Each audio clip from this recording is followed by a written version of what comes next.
Puno na ba ng siminto ang tainga ng utility box mo?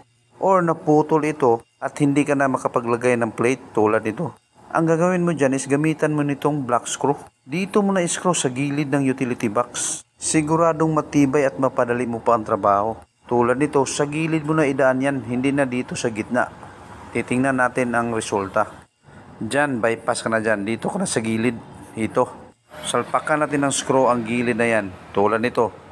Titingnan natin na tamang-tama siya sa gilid ng utility box. Yan. Tapos screw natin ng mahigpit. Pagkatapos niyan, ganun pa rin ang gawin natin sa gilid. Dito pa rin yan sa pinakagilid ng utility box. Diyan. Sit up natin dyan. Higpitan natin at kailangan nakalibel pa rin siya.